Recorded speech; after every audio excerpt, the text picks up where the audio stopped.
Ball last night, the Lakers hadn't won a game, taking on the Grizzlies and Ja Morant in L.A. And it was L.A.'s star point guard making things happen. Russell Westbrook trying to figure out where he fits on this Laker team, dishing for LeBron. LeBron shooting a lot of threes this early season. Lakers up 11. Meanwhile, Memphis had themselves a huge night from Ja Morant. He had 40 points, that time taking on the entire defense. 27 of those came through three, puts it up and good. Later in that quarter, Lakers are down by one. Carmelo Anthony turning back time, passing Moses Malone for 9th on the all-time scoring list. Just over a minute to play. Lakers are up by 1.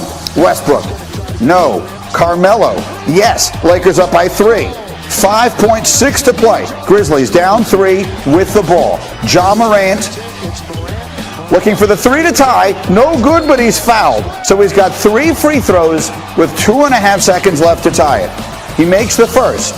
He makes the second. Here comes the third one to tie it, and it is off the back rim.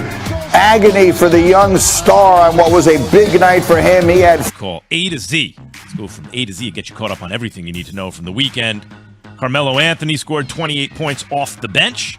The Lakers overcame 40 from Ja Morant to beat the Grizz 121-118. It was the Lakers' first win of the season, including the preseason.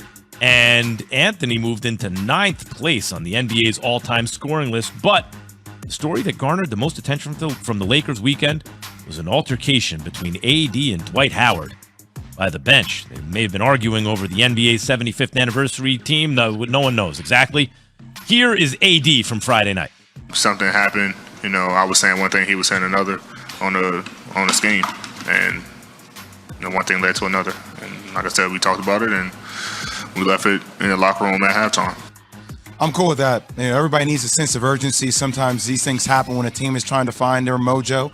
Look, Carmelo Anthony dropped 28 points, big-time shooter. It still blows my mind. They can not only operate like an old man on the basketball court, that one dribble hezzy pull up, but he can still give it to you. A big win for the Lakers, but I will tell you the story I took away from this game, Ja Morant. 40 points, 10 assists. He will be an all-star this season. How about the Lakers' defense? I don't care. You say whatever you want to say. If you watch the game, Ja Morant was able to do things that I don't see guards in his position I doing. get you about Ja. Ja's incredible. What I mean is, what do you think about the Lakers' defense? Oh, that's a long way to go. That's a very long way to go. I'm not taking anything away from Ja. I'm asking. Yeah, but I think that speaks more about Ja Morant's. Yes, their defense has a long way to go, but the buckets that he was able to drop. Yeah, he's. It's scary how talented he is. Shoot it, got hops, got handles, got vision, got patience with aggression. Up and under, his passing, all of it.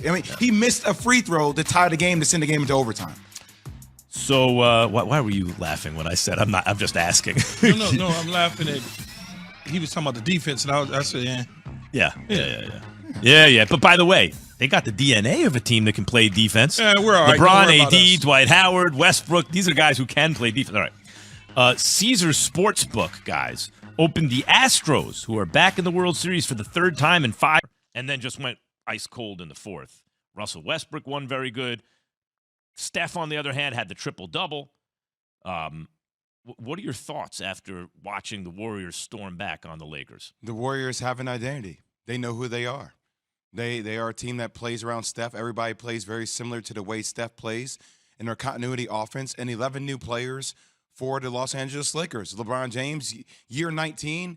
For him to be 37 years old, turning 37 in December, to have the points he did last night, I might have to recalibrate my MVP conversation because I think he will be in that conversation.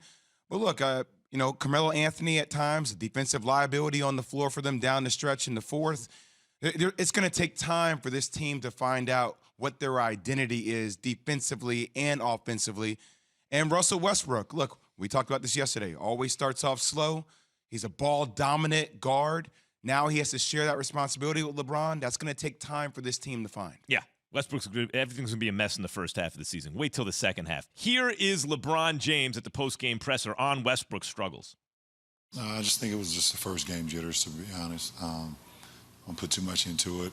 Probably was a lot just going through his mind, just being a kid from L.A. and, watching the Lakers growing up, and then however many years down the road, now you're putting on a Laker uniform and you're stepping into Staples Center, and you probably had, I can only imagine how many friends and family have contacted him over the last 48 hours wondering if they could come and see his first game as a Laker. So, those things, those demands and those asks and those things will quiet down as the season go on and on. So, not worried about Russ at all. I love it. I love the way LBJ protects his teammate. There's no question about it. But I don't think it's first game jitters being at home. He's at home all the time. He sees those people all the time. I just think that he just had a bad game, much like you say, Jay, as the NBA expert on this particular show, is that he starts slow. And when he starts slow, he then in the second half picks up and becomes an MVP-type candidate the second half of the season. When you look at Russell Westbrook's career, this is what now, Jay? His third team in less than 12 months? A little more than 12? Yeah, more than 12 months. So when you look at Houston, Washington, now the Lakers, that's 3 different teams in a little bit over 12 months. He's got to get used to playing with those guys. No matter what you say, training camp is not going to get you there. The course of the season is. It's going to happen with this team, man. Look, age, I think they're going to be fine. Like, no need for knee-jerk reactions today. You know how it is. What's wrong with the Lakers? What's wrong with Russell Westbrook? It was the first game. Obviously, there's some stats that are glaring, right? Like, they're minus 23 in his 35 minutes. They're plus 16 in his 13 minutes while he's on the bench. But those are going to be tweaks that LeBron James and Frank Vogel are going to have to make. But isn't that because AD and LeBron has played together? What is this, the third year now playing together? AD and LeBron. Westbrook ain't 11 playing. New players. That's what I'm saying. It's like, come on, man. We Every good, year, though. We this good. is We the got 81 more, man. This is the straight. 4th consecutive season that Russell Westbrook is playing on a new team with new teammates. It's the same thing every year. Like, you got to blame yourself after a while if you fall for this. It's not going to be pretty in the first half of this season. I wonder, even early on, the one thing I'm looking forward to more than anything else about this NBA season is there have never been this many good teams in the league at one time. Will you disagree with me, Jay? No, we're on the same page. I mean, you're talking, okay, so not all the teams can win or get to the conference finals. No, but you got about 12 teams. I was going to say about half the NBA, right? Yes, key. Yeah. And you got 20, there are 20 teams I want to see. Like, I want to see, even though I don't know who's playing. Is Cade Cunningham playing tonight against the Bulls in Detroit? So I want to see Cade Cunningham. I want to see the Pistons right now. I know that's going to drop off as we get closer to Christmas and then beyond.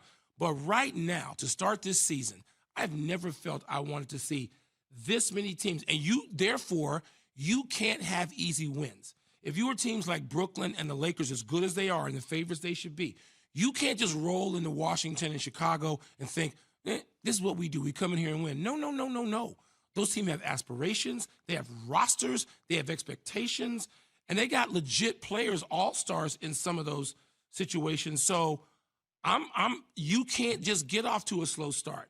Say if you're the Lakers and you play 11 of your first 14 at home, I know you have to build, and that's the only way great teams get there is to build.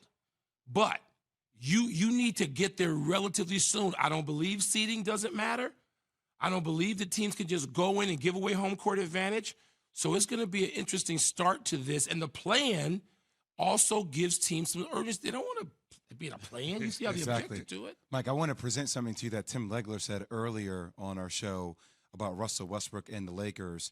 Obviously, them finding continuity and Russell buying into being that third superstar on the team, which he can't be ball dominant, backdoor cutting, moving without the ball, doing all the dirty work, which he's never had to do in his career. Can he do that? And also, Tim Legler said, does it make sense to bring him off the bench because of the energy pack that he brings to them offensively? I mean, there's something to be said. You need to talk to Russ. This needs to be a shared decision. I think it could.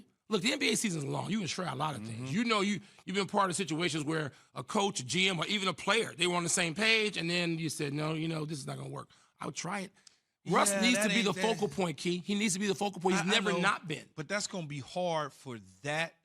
No, you know him personally. I know him personally. It's going to be hard, man. I agree. 13 years of doing it a certain way. And you're telling me when I'm not at the end of my career, I'm still basically in the prime of my career. I just happen to move around 4 different teams. Triple-double last year. So you getting ready to ask me, you getting ready to try to sell me or coming off the bench because it's my unit. Can't sell it. You can't sell it, but you can go to him. Here's what I think has to happen. But you haven't won a championship yet. I get it. I hear you, but my whole thing is, that's like, so what are you hard. willing to do in a championship team that has the caliber of talent? If AD plays like a top 5 player this year, and you have LeBron James, I love Russ, but like, what can Russ do to be additive to the team? It's got to be his idea. And you guys know you've been in the locker rooms all your lives. It's You got to make it his You idea. got to make it his idea. It's got to be. But he ain't gonna never come up with that though, Will Bond. You know that. He ain't. I Even though know. Jay said It's he ain't gonna hard. win a championship, the idea is, hey, I don't mind coming off the bench if it's gonna help. But he ain't gonna never come up with that. LeBron ain't gonna never bring it to him. AD No, ain't never. I gonna agree bring with it to the him. second part of that. He ain't gonna never bring it to him. You got to hope he does. I'm looking at this. Okay, so if and somebody we only told talking you about one game. one game, Right? and we like can't think listen, about it. To me, I dismiss the result. I'm looking at just process and sort of characteristics. But if somebody tells you that LeBron and AD are going to score, what, 67 points? Yeah. Play a home game, and that Steph Curry is going to go 2 for 9 from 3, is that what he was? Yep. And that the Lakers are going to lose, and it's sort of a comfortable, not nail-biting ending. I'm not looking at the result doesn't matter as much as where does this go? If there's any city where I don't wish that on Ben. I don't wish that on anybody, where you have to play in a situation, if he passes up consecutive open 12-foot shots in a game, in the home game Friday night, Jay, right? They're going to boo him. It is going to be uncomfortable, awkward for the whole team. It's going to be a mess for him. Joel's told you what he thinks. I understand why people say, well, why do they even want to do? Because they're 35-7 when the two of them played last year. That's why.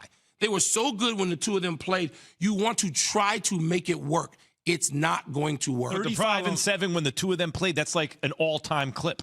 Mike and Jay, the problem, though, is that regardless to what the record was a year ago, I don't like you. Right. And you know I don't like you. Right. It's open. And so at the end of the day, me coming back into the building, you don't like me. We can't coexist on the court. If anything goes wrong, like you said, Mike,